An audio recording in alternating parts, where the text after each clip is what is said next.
অনেকদিন পরে Xiaomiর একটা জাতীয় ফোন মার্কেটে এসেছে যার নাম হচ্ছে গিয়ে Redmi 11 Prime আর এই ফোনটাতে মারাত্মক গেমিং চিপসেটকে ইউজ করেছে বাজেট অনুযায়ী Xiaomi বিকজ এই ফোনটা যেহেতু 14 থেকে 15,000 টাকায় পাওয়া যায় তো সেই প্রাইসে মিডিয়াটেকের G99 কে ইউজ করা হয়েছে ফোনটির ভেতরে যেই চিপসেটটা কিনা Vivo আর Oppo 30 থেকে 32,000 টাকার স্মার্টফোনে এখন পাওয়া যায়। এছাড়াও Realme এই চিপসেটের সাথে 23,000 টাকা দিয়ে তাদের স্মার্টফোন সেল করে থাকে মার্কেটে আনঅফিশিয়াল ভাবে। সো আপনারা হয়তো বুঝতেই পারছেন যে কেমন মারাত্মক পারফরমেন্স যুক্ত একটা স্মার্টফোনকে পাওয়া যাচ্ছে এখন 14 থেকে 15,000 টাকায়। এবং শুধুমাত্র এটাই নয়, Redmi 11 Prime স্মার্টফোনটাতে 4GB RAM 6GB র্যামের পাশাপাশি ভার্চুয়ালি সর্বোচ্চ 8GB র্যামকে ইউজ করতে পারবেন আপনারা। So hey guys, Shanto here. Xiaomi Redmi 11 Prime ফোনটা কেমন হবে আর কোথা থেকে আপনারা কিনতে পাবেন সেটা জানার জন্য লাইক এবং সাবস্ক্রাইব করে দেখতেই থাকুন। দাম 14 থেকে 15,000 টাকা হলে কি হবে, এই স্মার্টফোনটার বক্সের সাথে পাওয়া যাবে 22 ওয়াটের ফাস্ট চার্জার, যদিও কিনা 18 ওয়াটের ফাস্ট চার্জিংকেই সমর্থন করবে ফোনটি। এছাড়া 5000 mAh এর হিউজ ব্যাটারি রয়েছে এই স্মার্টফোনটায়। বক্সের সাথে একটা নর্মাল টিপু কেস আর USB Type-C ডাটা কেবল সহ বেশ কিছু কাগজপত্রকে আপনারা পেয়ে যাবেন। সো Redmi 11 Prime স্মার্টফোনটা বাজেট ক্যাটাগরিতে সবচেয়ে পাওয়ারফুল একটা স্মার্টফোন। এছাড়া এই ফোনটার ডিসপ্লেও কিন্তু বড় আকৃতির 6.58 ইঞ্চির একটি 90Hz এর IPS LCD প্যানেলের ডিসপ্লেকে ইউজ করেছে Xiaomi এখানে। আর আপনার কাছে যদি মনে হয়ে থাকে যে কস্ট কাটিং করার জন্য HD রেজলিউশনের ডিসপ্লেকে ইউজ করা হয়েছে তাহলে আপনি ভুল ভাবছেন। ফুল HD+ রেজলিউশনের ডিসপ্লেই থাকছে এই ফোনটির মধ্যে। সো মিডিয়াটেকের G99 চিপসেটটা 90Hz এর পাশাপাশি ফুল HD+ রেজলিউশনের এই ডিসপ্লেকে খুব আরামসে হ্যান্ডেল করতে পারে, যার জন্য কিনা মাখনের মতো লাগবে ফোনটাকে ইউজ করার সময়। বর্তমানে টেকনো আর ইনফিনিক্সের অফিসিয়াল ফোনগুলো সেম ক্যাটাগরির ডিসপ্লে দিতে ব্যর্থ, সেখানে Xiaomiর এই ফোনটাতে হায়ার রিফ্রেশ রেটের পাশাপাশি শার্প এবং ভিভিড একটা ডিসপ্লে অফার করেছে Xiaomi। তবে এখানে 5 হোলের কাটআউটকে ইউজ করলে আরও ভালো হতো। নটযুক্ত এই ডিসপ্লের উপরে কর্নিং গরিলা গ্লাস 3 প্রোটেকশন পাওয়া যাবে। সো 14 থেকে 15,000 টাকায় একটা ভালো কোয়ালিটির ডিসপ্লেকে ইউজ করেছে Xiaomi এমনটাই বলতে পারেন। ভিডিও দেখে অথবা গেম খেললে আপনারা খুব ভালোই উপভোগ করবেন এই ডিসপ্লের জন্য। এর কালার ক্যালিব্রেশনও খুব ভালো। 201 গ্রাম ওজনের এই Redmi 11 Prime স্মার্টফোনটাতে রয়েছে out of the box Android 12 আর MIUI 13।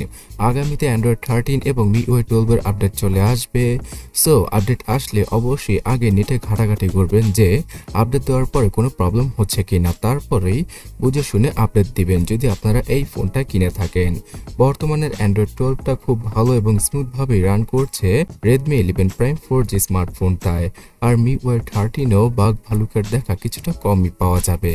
যদিও কিনা 4GB র্যামের ভেরিয়েন্টটা কিনলে অবশ্যই র্যাম ম্যানেজমেন্ট নিয়ে কিছুটা প্যারা খেতে হতে পারে, তবে এখানে ভার্চুয়াল র্যামের মাধ্যমে আরও 4GB র্যামকে আপনারা এক্সট্রা যুক্ত করতে পারবেন। এছাড়া স্ক্রিন রেকর্ডিং এর ফিচার, পার্শিয়াল স্ক্রিনশট সহ MIUI এর নতুন কন্ট্রোল সেন্টারটা থাকবে এই MIUI 13-এ। আর এখানে বেশ কিছু এক্সট্রা অ্যাপ মানে ব্লুটুথের দেখা পাওয়া যাবে, তাছাড়া অ্যাডও রয়েছে যেগুলোকে কিনা আপনারা বন্ধ করতে পারবেন অথবা আনইনস্টল করতে পারবেন ইজিলি।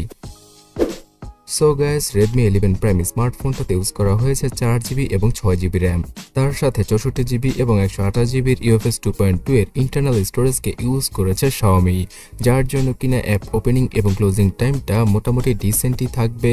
তাছাড়া রেগুলার লাইফে ইউজ করে 6GB র্যামের ভেরিয়েন্টটা কিনলে অবশ্যই একটা এক্সট্রা বেনিফিট পেয়ে যাবেন, বিকজ বর্তমানে ম্যাক্সিমাম অ্যাপগুলোই অনেক বেশি বড় আকৃতির হয়ে যাচ্ছে আর ব্যাকগ্রাউন্ডে অনেক বেশি জায়গা খেয়ে ফেলে। তার জন্য 6GB র্যামের ভেরিয়েন্টটা কিনলেই অনায়াসে পার করতে পারবেন এই ফোনটা চালিয়ে আরও 1.5 থেকে 2 বছর। তবে 4GB র্যামটা বাজেটের মধ্যে আপনারা পেয়ে যাচ্ছেন, যেখানে কিনা ভার্চুয়াল র্যামের মাধ্যমে 4GB র্যামকে এক্সট্রা অ্যাড করা যাবে। আর এই স্মার্টফোনটাতে 2টা 4G সিমের পাশাপাশি একটা SD কার্ডকে 1000GB পর্যন্ত ইজিলি ইউজ করতে পারবেন আপনি। MIUI 13 এর র্যাম ম্যানেজমেন্ট মোটামুটি ভালোই বলা চলে Realme UI এর তুলনায়। আর এখানে 6GB র্যামের ভেরিয়েন্টটা কিনলে যে আপনারা স্বাচ্ছন্দ্যে ফেসবুক, ইউটিউব সহ ইমো, বিকাশ, নগদের মতো অ্যাপগুলো একসাথে ইউজ করতে পারবেন সেটা হয়তো আপনারা বুঝতেই পেরেছেন। অলরাইট, ভিডিওর শুরুতে পারফরমেন্স সম্পর্কে বলেছি। তো মিডিয়াটেকের G99 চিপসেটটা থাকছে ফোনটির মধ্যে, যেটা কিনা শুধুমাত্র 6 ন্যানোমিটার আর্কিটেকচারে তৈরি করা একটা অক্টাকোর SoC, এবং এই চিপসেটটা মিডিয়াটেক G96 অথবা G95 এর মতোই, শুধুমাত্র এখানে আর্কিটেকচারগত দিক দিয়ে উন্নতি করেছে মিডিয়াটেক। এর কারণে ব্যাটারি ব্যাকআপটা খুব বেশি পাওয়া যাবে এই ফোনটি থেকে। আর Redmi 11 Prime স্মার্টফোনটা দ্বারা আপনারা যে কোনো গেম খেলতে পারবেন, সেটা হাই গ্রাফিক্সের হোক অথবা লো গ্রাফিক্সের। হাই গ্রাফিক্সের গেমগুলো কিছুটা মিডিয়াম গ্রাফিক্সে রেখে খেলা ইজিলি পসিবল, যেমন পাবজি গেমটা 40 FPS এ ইজিলি চলবে। তাছাড়া ফ্রি ফায়ার গেমটাও সর্বোচ্চ সেটিংসে রেখে আপনারা খেলতে পারবেন। তবে পাবজি খেলার সময় জাইরো সাপোর্টটা পাবেন না, এখানে ভার্চুয়াল জাইরো সেন্সরকে ইউজ করা হয়েছে। তাছাড়া যে কোনো বড় বড় অ্যাপগুলোকে ইজিলি হ্যান্ডেল করতে পারবে, মানে রান করতে পারবে এই Redmi 11 Prime স্মার্টফোনটা, যেহেতু এখানে মিডিয়াটেকের G99 চিপসেটটা রয়েছে।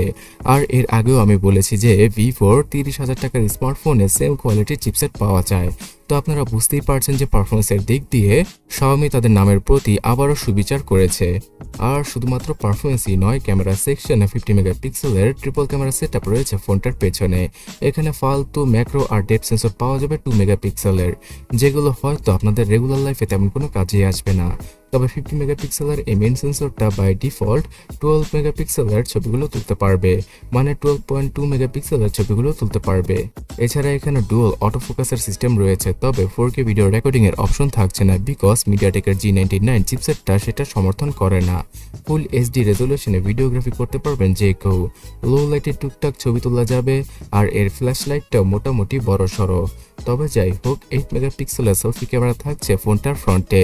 সো 14-15 হাজার টাকার স্মার্টফোনে এখন এই সেম কোয়ালিটির সেলফি ক্যামেরাকেই ম্যাক্সিমাম কোম্পানি দিয়ে থাকে, আর এই সেলফি ক্যামেরা দ্বারাও ফুল এইচডি রেজলিউশনে ভিডিও করা পসিবল। তাছাড়া স্ক্রিন ফ্ল্যাশের মাধ্যমে রাতের বেলাও আপনারা ব্রাইট ছবিগুলো তুলতে পারবেন, মানে সেলফি হিসেবে।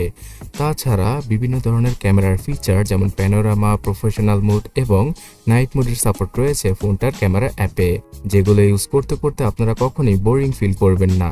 তবে এখানে ডুয়াল স্টোরি স্পিকারকে দিলে ভালো হতো, শুধুমাত্র নিচের দিকে, মানে ফোনের নিচের দিকে সিঙ্গেল স্পিকার রয়েছে, যেটা কিনা মোটামুটি লাউডই বলা চলে। 3.5mm হেডফোন জ্যাক, ওয়াইফাই, ব্লুটুথের নতুন ভার্সন মানে 5.1 ভার্সন, ডুয়াল জিপিএস সিস্টেম আর NFC সহ আয়ার ব্লাস্টার পোর্টটাকেও আপনারা পেয়ে যাবেন ফোনটির একদম উপরের দিকে, যেটা দ্বারা কিনা যে কোনো রিমোট কন্ট্রোলকৃত ডিভাইস, এসি, টিভি এইসব কিছুকে আপনারা কন্ট্রোল করতে পারবেন ফোন দ্বারাই, তাও নেট কানেকশন ছাড়া। Side mounted fingerprint scanner, proximity compass সহ টুকটাক কিছু সেন্সরকে ইউজ করা হয়েছে ফোনটির ভেতরে। সো গাইস, গ্রিন, ব্ল্যাক অথবা পার্পল যে কোনো একটা কালারে আপনারা বাংলাদেশের মার্কেটে লোকাল সবগুলোতে এখন 14 থেকে 15 হাজার টাকা খরচ করে Redmi 11 Prime স্মার্টফোনটার 464 ভেরিয়েন্টটা কিনে ফেলতে পারেন। তবে 6GB র্যামের ভেরিয়েন্টটা খুব কম পাওয়া যায়, আর পাওয়া গেল তার প্রাইস 16,000 টাকার আশেপাশে। যদিও কিনা এটা একটা অফিসিয়াল ডিভাইস নয়, তারপরও আনঅফিসিয়াল ভাবে ফোন কিনলে এখন আর আপনাদের তেমন কোনো সমস্যার সম্মুখীন হতে হবে না।